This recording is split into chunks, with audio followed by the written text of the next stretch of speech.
Hi, you're watching Unearthing the Facts of Knowledge, and I'm your host, Ike Durango. You may recognize me as the host of several other television programs, including Ice Road Garbageman, America's Next Top Juggler, and Cat in the Hat, the prank show where we put a cat in your hat. But I'm especially excited to host this program.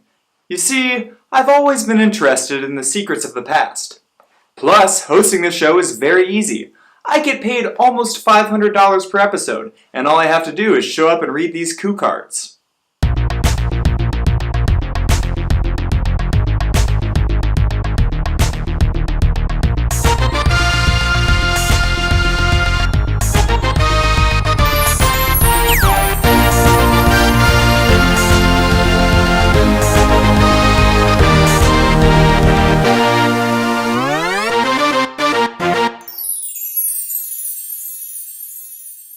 I'm here in New Haven, Connecticut, home of Yale University.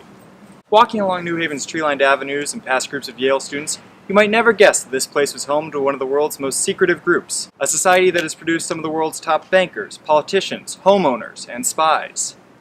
3 times members of this group have even become president of the United States of, you guessed it, America. I'm talking about Skull and Bones. Skull and Bones was founded in 1832 by 2 Yale students, Alphonso Taft and William H. Russell.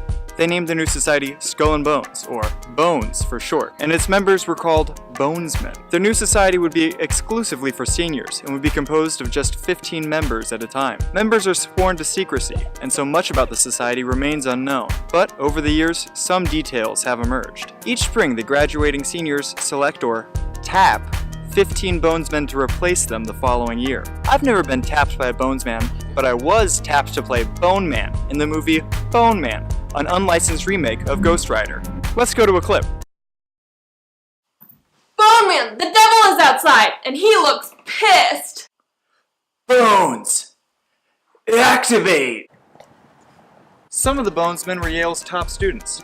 Others were wealthy society types.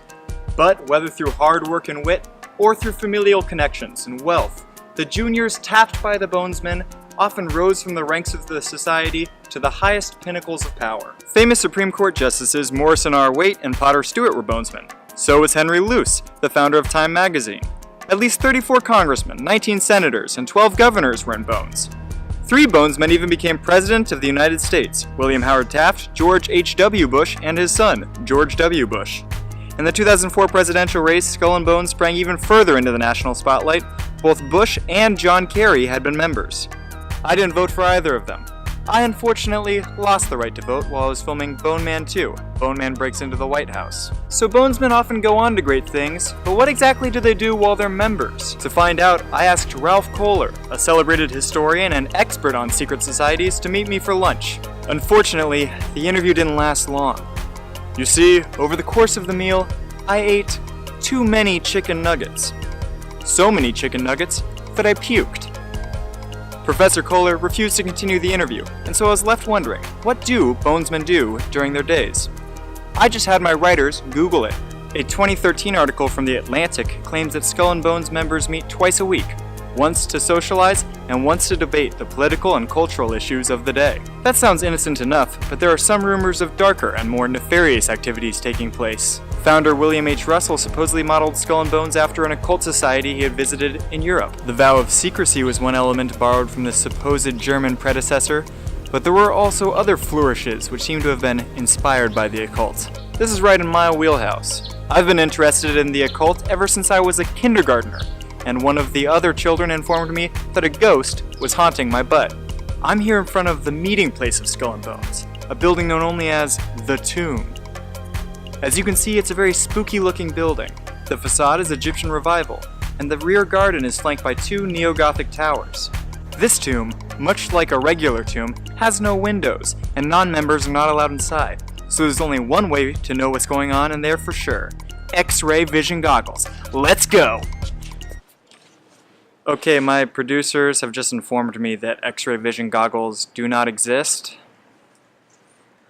While we unfortunately aren't able to see through the walls of the tomb, some rumors about its interior have nonetheless escaped. They say that the hallways are lined with skeletons and spooky portraits, and that somewhere within the tomb lies a hall of pilfered trophies, including the gravestone of Yale's namesake, Elihu Yale. The skull of Geronimo, the prominent Apache leader, was allegedly stolen in 1918 by a group of bonesmen that included Prescott Bush, father and grandfather to the two Presidents Bush.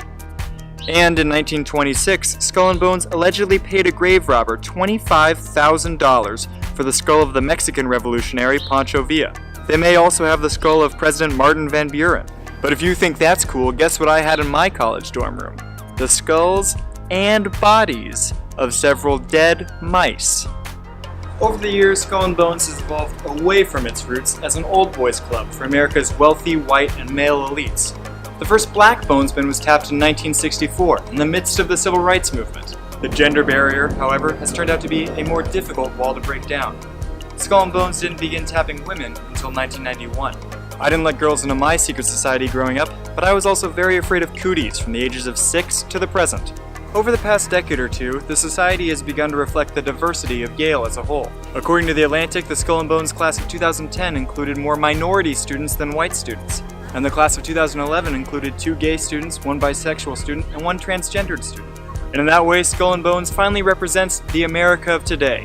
A country where all races, genders, sexual orientations, and religions live together in perfect harmony and mutual respect. Oh, what's that?